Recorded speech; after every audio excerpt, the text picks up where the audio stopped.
Hello and welcome. This is Crimewatch, even if it looks a little bit different, because of a strike, our studio is out of action, so we have to thank Grandstand for our temporary home this month. As always, though, the detectives behind us need your help, and they're waiting for your call.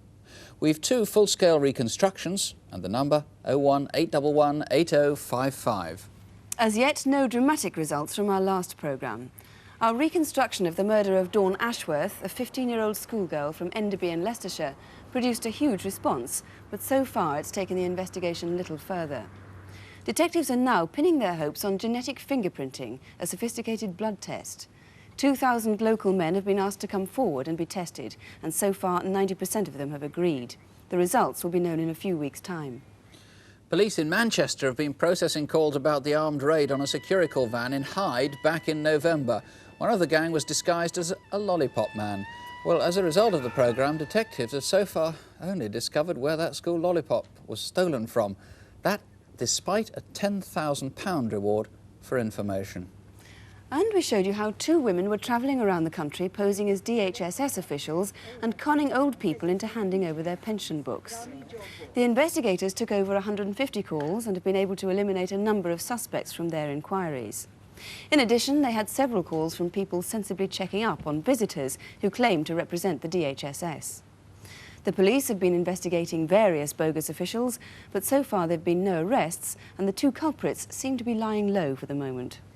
You may remember some holiday snaps of a man who was wanted in connection with a series of cheque frauds. Well, more than 20 people rang in who recognised him. As a direct result, a man has been arrested and charged with a number of offences, including conspiracy to handle stolen cheques and grievous bodily harm. 2 months ago, we featured the case of a little boy from Lincoln who was befriended by a stranger and taken by train to Peterborough, where he was kept overnight. We showed a video of it, and 3 Crimewatch viewers recognised him and rang in. Yesterday, at Lincoln Crown Court, the man pleaded guilty to abducting the child. He was sentenced to 2 years in prison. The judge said he was being lenient because the boy wasn't harmed, but a 2-year sentence would be a discouragement to others. You may have seen in the papers how Crimewatch helped to catch a man wanted for an armed robbery at a bank. According to 8 national dailies, the robber was watching Crimewatch in a pub, and a detective who was also in the bar recognised him and immediately arrested him. Well, it's a very good story. Unfortunately, it's not entirely true. The man was in a pub and he was spotted by 2 detectives, but it was sheer coincidence that they saw him on the night of the programme. In fact, neither he nor they had been watching Crimewatch. Shame on them. Our first case tonight is a murder.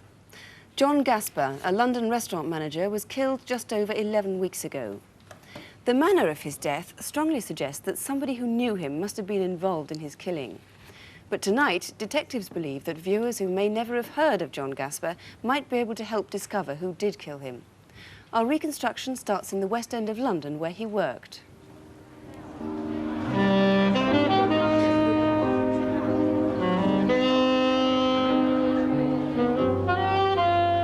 The Pizza Pomodoro in Beak Street, London W1. It's on the north side of Soho, 5 minutes from Regent Street, and it's busy from lunchtime till late at night. John Gasper had several partners, but as manager, he virtually lived in the place. It was a year since he'd started there, and literally hundreds of customers, particularly the women whom he made a special point of talking to, would remember his chat and easy charm. John Gasper was something of an entrepreneur. During 1986, he'd been hoping to expand and had been looking for new businesses in London and beyond. He'd made inquiries in Hull and had recently visited properties in Taunton in Somerset.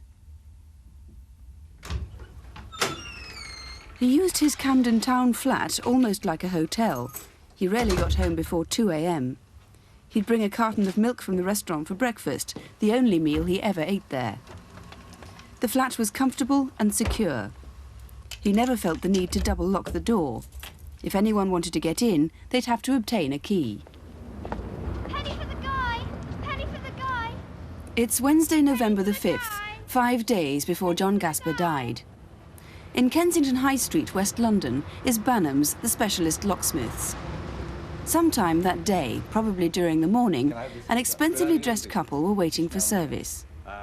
Other customers might recall an argument one of the salesmen was having with a man who couldn't prove his identity. You can ring my solicitor. No, we need to see some proof of ownership before we can re-register. You can ring my estate agent. The couple seemed uneasy and rather self-conscious. An expensive beige car, perhaps a Mercedes or a Daimler, was parked outside. Someone wanted a duplicate key to John Gasper's home. Can I have a kick-up, please?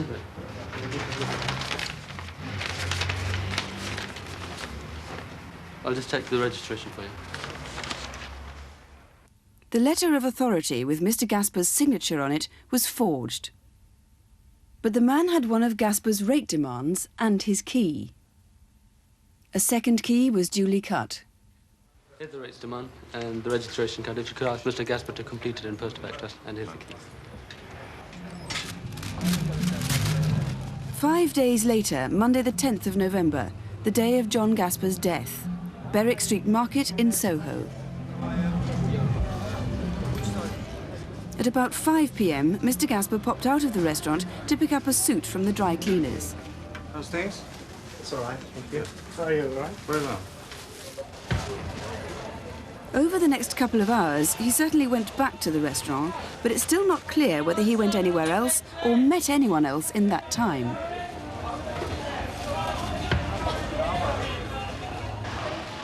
The Gardens Health Club in Kingley Street is a couple of minutes' walk from the Pizza Pomodoro. John was a regular client, and we know he checked in at exactly 6:50 that day. Great. Okay, see you Thank later. you very much indeed. John spent about an hour there. He used the sunbed every other day. As he was leaving, he bumped into a business associate, Doran Zilka. Just the man I was looking for. How are you? Fine, I'm just popping to the restaurant. I'm going round there now. Come with me. Fine. Okay. Bye, Melanie. Bye. Thank you.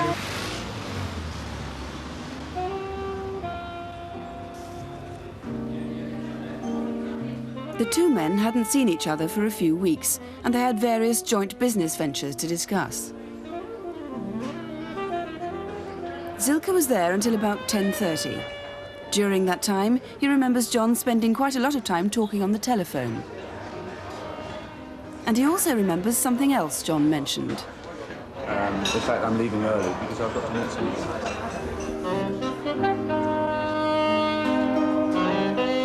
Apart from his intentions to leave early, John Gasper seemed his usual self. It was just a normal weekday evening at the restaurant. He ate just before midnight, and it was after that that he broke with his usual routine.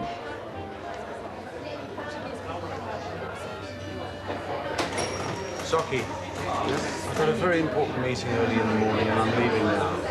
Can I have a pint of milk, please? Yes.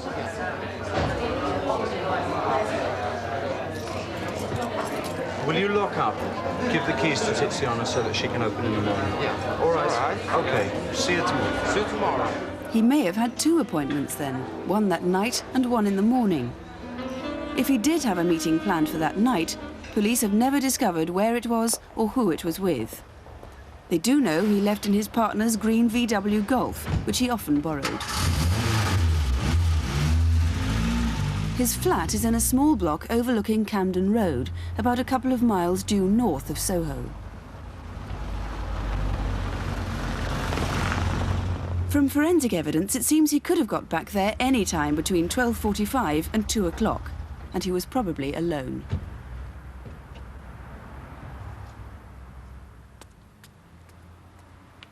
His flat was on the 3rd floor of Julian Court, and as he took the lift up, John Gasper probably had no idea that someone was already up there waiting for him.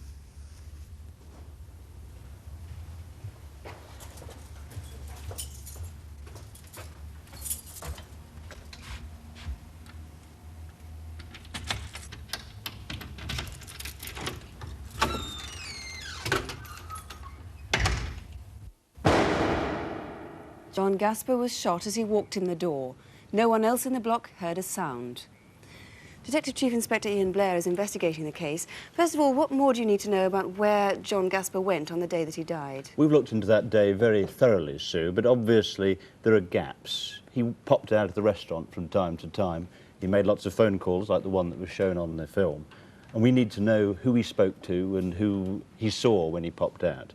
Above all, however, what we really need to know is when he left that restaurant, where did he go, and who was he with. It looks as though he was probably alone and he drove home alone, but it might be that this meeting that we're missing was somewhere else and he picked up his killer. So we're really very interested in anybody who saw John on that night. Right. Now, going back to November the 5th, Guy Fawkes Day, when somebody got a duplicate key to John's flat from Banham's the locksmiths, you need that couple to come forward. I need that couple to come forward. I also need everybody who was in Banham's on that day. It may have been that couple who had the key cut. It may not have been. It may have been somebody else. So I need to know anybody who was in Banham's on Guy Fawkes night. That rates demand was genuine, and so was the key. How do you think they got hold of that? Well, it would have been possible to get hold of the rates demand from the communal sort of postal section of his flats, and the key must have been stolen. But the letter, that was forged. Yes, that was forged. I've got it here. It's grey because it's been fingerprinted, but it's on white paper. And this letter here is not in Gasper's writing, and it's not Gasper's signature. Now, it's possible that the Banham's end is something that Gasper arranged, but we don't know that, and it's a very, very important clue. It's unusual writing with the little circular dots on the eyes. Extremely unusual, and we'd like to hear from anybody who knows that writing. How much do you know now about John Gasper himself? Well, that's really the main point of the appeal, Sue. We've looked into this man's life. It's a very private life in compartments in which one compartment doesn't know another compartment. And in that life, there is nothing which gives an indication of why he was killed. This is a very premeditated murder. There's the key, there's the appointment to which he was obviously going. There's a diary that's missing.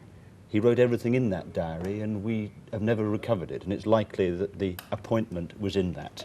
And what we're really looking for is, what is it in John Gasper's life that we don't know about that has led to his death? Somebody wanted him dead, and they wanted him dead so badly they are prepared to go to these lengths. So I want to hear from anybody who knows John Gasper and who has not yet contacted the police.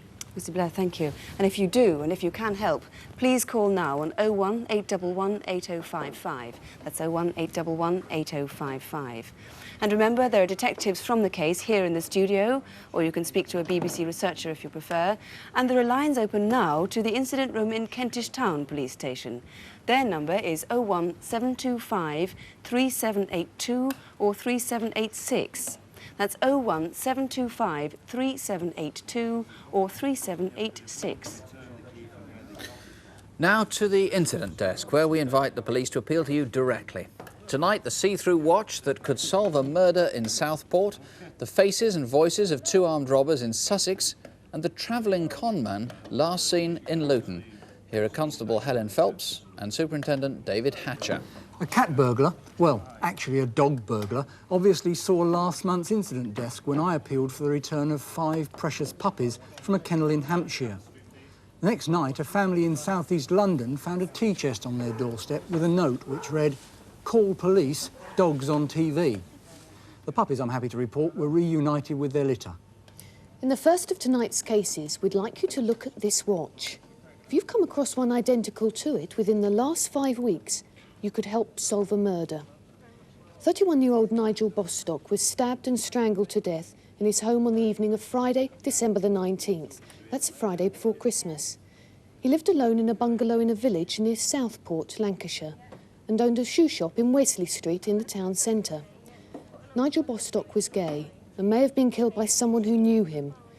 Whoever it was took £700 of shop takings and some jewellery from his home. The watch was exactly like this.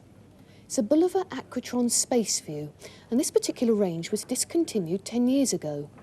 It works on a battery, and Bulliver, the manufacturers, believe it's the only transparent watch without a winder ever to go on the market. It's got a gold-coloured bracelet with a steel back. We'd like to hear from anyone who's recently been offered one exactly like this. And we'd also like a young man called Carl to call us. He's got sandy collar-length hair and he's slim. We know he was a friend of Nigel Bostock and we think he lived in the same area. Carl, if you're watching, please ring us. You could help solve this murder. Next, 2 men who are wanted for offences of theft and deception from Humberside and Lancashire to South Wales and the South Coast. Since August, they've travelled the country using stolen chequebooks and credit cards to pay for hotel rooms and hire cars. On October the 26th, the 2 men stayed at the Studio pub in Luton. But that afternoon they left rather hurriedly, one through a window at the back of the building. And at the same time, the manager found £3,000 gone from the office. But in their haste, the men left this camera in their room. The film produced photographs of two men who bear a striking resemblance to the two who left so suddenly. We obviously like to speak to these two. We think they may be called Graham and Anthony. If any hotel managers or car hire companies have seen them recently, or if you know who they are, give us a call. Next, an armed robbery just before Christmas at a building society in Shoreham in Sussex. There were two men, and the security video is the first I've seen with colour and a soundtrack. Don't move. All right, get away. Do not move at all. Get away from the counter. Get away from the counter. Get away from the button. Get away from the button. One of them had a gold-coloured handgun, and after collecting £1,600, they dashed out into the high street. There's a £1,000 reward in this case, so look closely. Do you recognise either of them? The white one was about 25, stocky and had a London accent. The second man was slightly slimmer and about the same height. If you've seen the two of them together, please ring us now. Finally, somebody watching must be wondering whatever happened to their dinner service. Well, here it is. This 20-piece set of Worcester porcelain is dated about 1770 and it's worth £3,700. It was recovered 2 years ago amongst a vast haul of stolen property in Cambridgeshire. £130,000 worth of pictures and furniture was returned to its owner, but nobody claimed the crockery. If the owner of this spectacular set is watching now, do get in touch with us, or we may have to sell it in aid of the police fund. And ring us if you can help with any of the other items on our incident desk. If that's yours or you think you can help, the number is 01811 8055. 01811 8055. Now a rather cultured sort of crime, the theft of works of art. Art theft is a substantial industry. It costs the country millions of pounds a year in insurance claims, and many of the stolen treasures go out of Britain to be sold on the continent. What's more, art crimes are notoriously difficult to solve. But we've selected 3 cases tonight where you really might be able to help. But first, a story that gives an insight into how stolen artworks are disposed of and how they might be found again. In December 1979, these 2 paintings, along with 6 others, were stolen in a burglary at Bewley in Hampshire. They're 19th century by Cooper Henderson, and the pair of them were worth £6,000 at the time they were taken. Within days of the burglary, the paintings were sold here at Bermondsey Market. It's one of the busiest open markets in the country, and the sort of place which inevitably attracts the less reputable as well as legitimate traders. In the case of the Coach and Horses paintings, they were sold literally from the back of a van to 2 Dutch antique dealers. From London, they were taken to North East Holland to an antique shop in Meppel. A private collector bought them there, and he took them to Sotheby's in Amsterdam for their opinion. They advised that the paintings would fetch far more in Britain, and so, nearly a year after the burglary, they came back across the North Sea and were put up for auction at Sotheby's in London. The day before they were due to be sold, the man who'd originally supplied them to the owner spotted them at a preview. They were in his catalogue. Here it is, and here are the paintings, lots 4 and 5. They were withdrawn from sale, and the owner got them back. Now, there are 2 lessons from the Coach and Horses story. First, that a stolen work of art is rarely lost for good. It may well turn up in an open market within days of the theft, or perhaps months later back on the auction circuit. The other lesson is that if you don't have a photograph, you may find it pretty hard to claim it when it does turn up. Now, the first case that we want you to help with tonight concerns this spectacular tapestry. It's one of an identical pair. Last Wednesday, thieves stole the other one. It's wool and silk, and it was made in Brussels 400 years ago. The current value of just one of these is £35,000. The other one was stolen from North Mimms House near Hatfield in Hertfordshire. The thieves got in through a second-floor window and made their way to the long gallery, where there were 5 valuable tapestries in all. And maybe the sheer weight of the thing stopped them taking more than one. This is just the sort of thing that could be spotted before it goes abroad, and tonight, just 8 days after the theft, we hope someone will do just that. Christie's tapestry expert Hugh Roberts believes it's so unusual, it'll be hard to get rid of. Well, it's one of a set of very interesting tapestries made in Brussels in the 17th century. The North Mims tapestries, which were sold at Christie's in 1979, were exceptionally interesting because of the perfection of their condition. And this particular one showed Cleopatra kneeling before Caesar and was, of its kind, certainly one of the best 17th century tapestries around. The colours, unusually, were very, very well preserved indeed, and I think would be something that would be instantly recognisable to anybody who knew about tapestries or anybody who was even faintly interested in tapestries. It would be a matter of moments just to look it up in our catalogue or indeed in any reference work and see exactly what it is and how important it is. Well, our second case is even more unusual. Last summer, the old council offices in Amersham in Buckinghamshire were sold, and the new owner was surprised to discover that a rather faded ceiling painting was by James Thornhill, an 18th century artist renowned for his work in St Paul's Cathedral. And then, during renovations, a whole number of other works by Thornhill were discovered on wall panels which had been covered with wallpaper. The reaction of the art historian Brian Allen? Well, one of astonishment, essentially. I've never seen anything like this in a small house in the country. It's the sort of thing you normally find in the grandest country houses, places like Chatsworth and Hampton Court and so on, these decorative painters working at the very beginning of the 18th century, but I've never seen anything like this in a sort of merchant's house in the country. There were several mythological scenes. This one depicts Apollo and Daphne, and this one shows Europa and the bull. The delicate work of cleaning the panels had only just begun when, last weekend, someone broke in and jemmied out 4 whole panels. There's no telling whether the paintings were damaged in the process, but it appears that whoever took them has already tested the market, because on Monday, a dealer in the Portobello area of West London is sure he was offered this one. It was a bit smaller than the others, about 3 foot by 2 foot, and the man who had it was in his early 40s and about 5'5" tall. He had a moustache, a London accent, and he was in a blue van.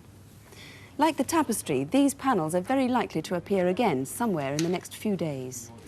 Our third case involves deception.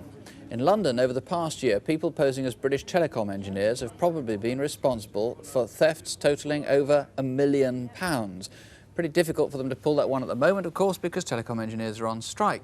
But last July, 2 men got away with a collection of about 50 miniatures. They're wonderful, tiny, oval-shaped paintings. They're watercolours on ivory. They range in size from 1 to 3 inches. They're mainly 18th century. The owner, who lives in a flat in West London, recalls what happened when the bogus phone engineers called round. Yeah, I said there was nothing wrong with my telephone, that it was working perfectly normally. The man in front then showed me his ID card, which very foolishly I didn't check out. I just sort of glanced at it. And they then came in and made it straight from my sitting room. They then looked up and looked round the room and saw my paintings, and particularly the portrait miniatures on my wall. The ones stolen were worth about £50,000. They were hung on open frames and therefore pretty easy to pocket. And they said, oh, you can't be too careful, you know, with burglars coming in with all this building work and the sort of... Then they said they'd better check the junction box, so they asked me to go and listen to the telephone in the bedroom whilst they did so. After a few minutes, I looked round, saw the front door open and thought highly suspicious, came through to the sitting room and found that my portrait miniatures had been taken in the space of just a very few minutes. And there's been no trace of them since. Well, one man is trying to trace them pretty hard. It's John Souter. He was the antiques officer for Hampshire Police. He's now an investigator for a firm of loss adjusters. They were stolen 6 months ago, those miniatures. Frankly, are people likely to see them? Are they likely to be on the market now? I think so. I think now is the time for these pictures to begin to surface on the market. I'm quite sure that somewhere, maybe yesterday or tomorrow or next week, may be offered these paintings. The collection may have been split up, but collectors all over the country ought to keep their eyes skinned for these. They're very pretty, very distinctive, very unusual.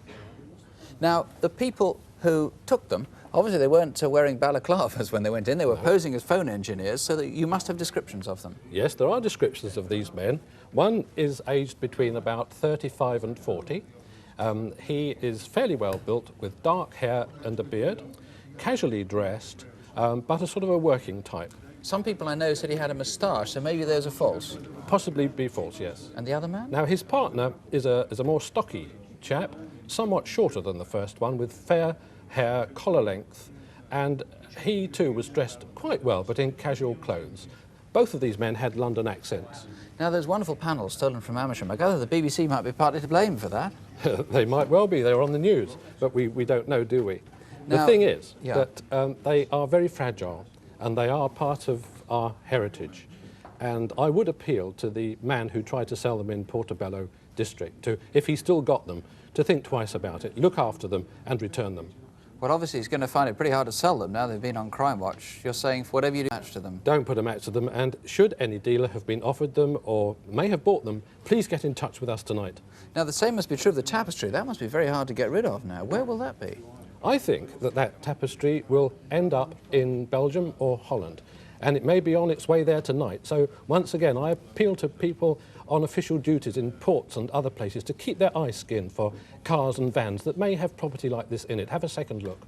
Right. Well, of course, we have lots of viewers in the Netherlands and in Belgium. If you're watching Crimewatch, do watch out for that tapestry. And if you've got any valuables, for heaven's sake, keep them under lock and key, keep photographs of them, and if possible, fit an alarm. If you come across any of the pieces we've shown you tonight, well, we've officers from various inquiries here to take your call. The number, as ever, 01811 8055. Well, now for photo call, pictures of people wanted by the police. To take us through them, Helen Phelps and David Hatcher.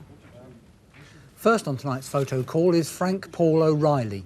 We need to speak to Mr O'Reilly about a murder on Boxing Day at a party in Bermondsey in London. Clifford Harris, who was just 20, was stabbed in the heart and died on the way to hospital. Frank O'Reilly was the manager of the Duke of Kent Public House on the Old Kent Road. He's 31 and 5'8" and has a London accent. He's likely to be in London or Brighton. But if you see him, don't approach him. He's a dangerous man. If you know where he is, or if you've seen him since Boxing Day, please ring us. Our second photograph is of Lytton Clinton Hamilton. We want to trace this man in connection with another murder in London. On the 15th of November last year, 21-year-old Victor Oddle was stabbed to death in Herbert Road in Tottenham. Lytton Hamilton is also 21. He's slim, and although this photograph doesn't show it, his face is rather pock-marked. We believe he's recently been in London or Birmingham. If you've seen him anywhere, please ring us straight away. Next, a man whose nickname is Scouse, who may actually be a Geordie. We don't know his real name, but we think he may be able to help with inquiries into the murder of Terry Burns from Maidstone. Terry was stabbed to death by rival football fans at the Embankment Tube on October the 4th. Earlier that day at the Crystal Palace game against Millwall, a video was taken which shows Scouse on the terraces. Somebody must know who he is. He's thought to be in his early 20s and he's quite stocky. Ring us if you can help find him, and don't forget, he could come from Newcastle. And this man may come from my own county, Kent. This was taken on November the 19th at a building society in Ashford. He waited till the coast was clear and then went up to the counter brandishing a sawn-off shotgun. As he did so, he looked straight at the security camera. He then went behind the counter, collected £3,500 and left. If you recognise him or if you see him, please ring us. And call us if you can help us find any of the faces on tonight's photo call. If you do recognise any of those faces, the number to call is 01811 8055. Now a film about a group of thieves who really are rather heartless, but who, with your help, could be caught in the next few hours. They specialise in attacking old people, and what's more, attacking them in their homes, something most criminals simply wouldn't stomach. Now please watch closely, because you might well recognise a face or some other feature of these crimes. Our reconstruction starts by the A1 in Cambridgeshire. The Brampton filling station, 2 miles from Huntingdon. Since the summer, 3 men in a green Cortina have stopped here regularly. They'd usually arrive between 5:30 and 6:30 and buy £2 worth of petrol.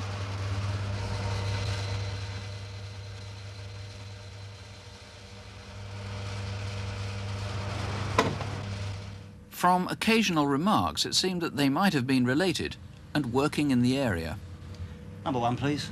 £2, please. Thanks.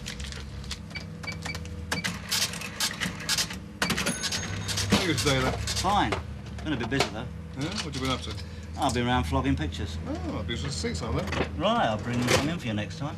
Yeah? Thanks. See you then. Cheerio. They usually headed off towards Huntingdon.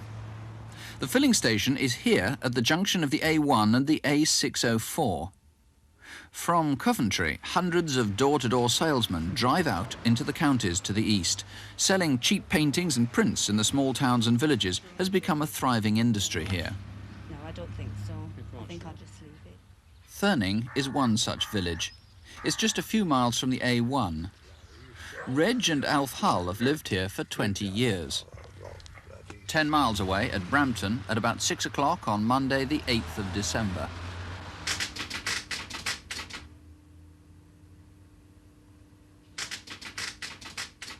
The attendant recognised his regular customers, and he noticed they had a new car, a P registration blue Avenger with a black vinyl roof. 9:30 in Thurning. Alf Hull was already in bed. His brother Reg was collecting coal for the morning.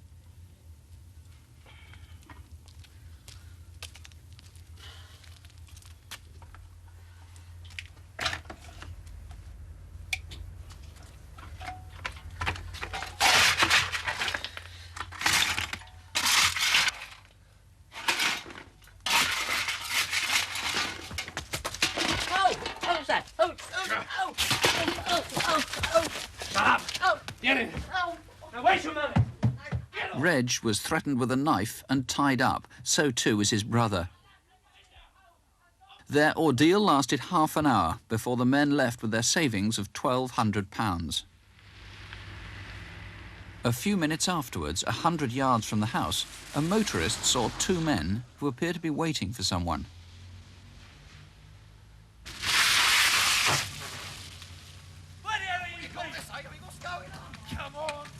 Another witness heard that row and remembered that the car was a blue Avenger with a black vinyl roof. There were house-to-house inquiries. Someone who worked part-time at the Brampton filling station also remembered a blue Avenger. The garage attendants were asked to keep a lookout for the three men, but over the next couple of weeks, they didn't come back. Then, 8 days after the incident at Thurning, there was another attack about 8 miles away in Upper Bennerfield. At 4 o'clock, Radio Northampton News with Penny Young. A woman from Upper Bennerfield near Corby has been threatened and robbed by two masked men in her own home.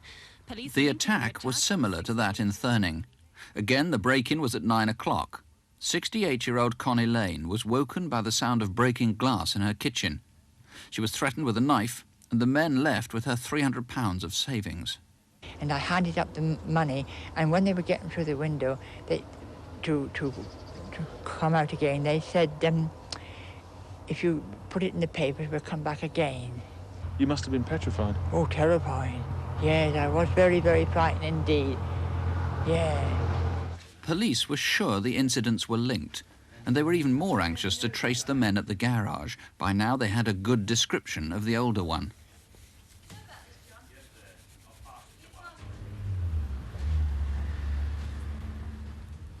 Quarter to 9, 2 days before Christmas. Hello. No card tonight? Oh, yeah, we're parked around the back. Right, that'll be 42 pence, please. Thank you.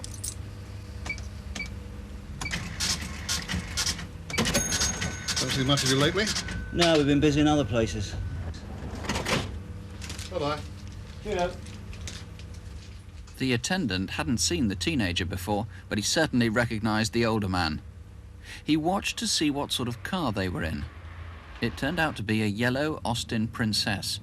He took down the registration number, but it seems the plates were false. Sunday, the 11th of January, Stoke Albany. Cecil Green is 81. He lives alone in a small cottage on Middle Lane.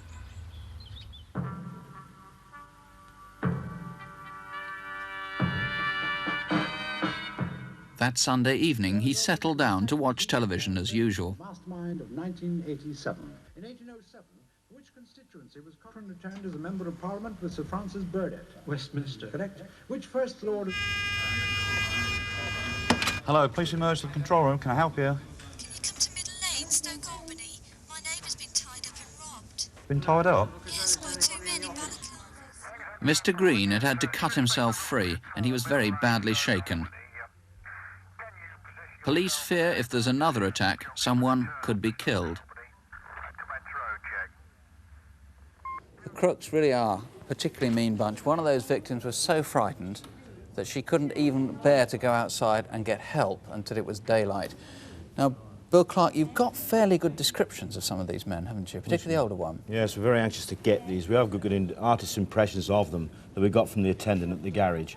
We're able to give these artist impressions to Crimewatch, and they're able to put video fits to them, which enhanced them a great deal.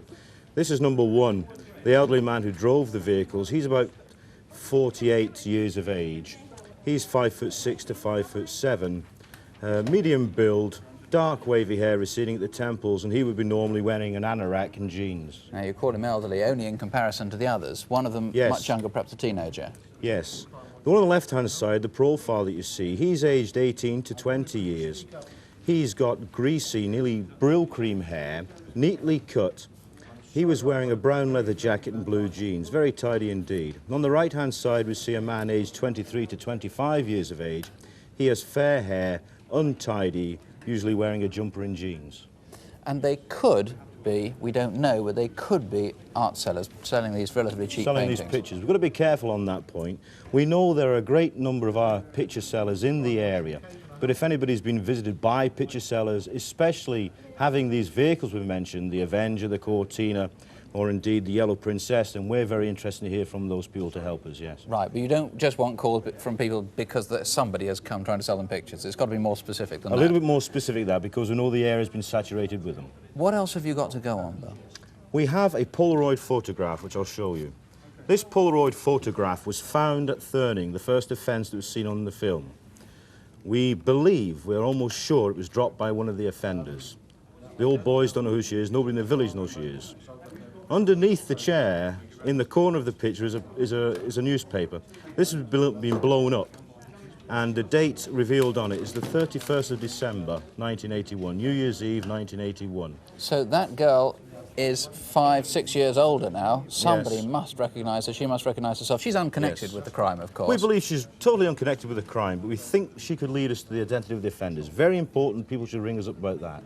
Right. Well, would she please call us? And you've got a £10 note here.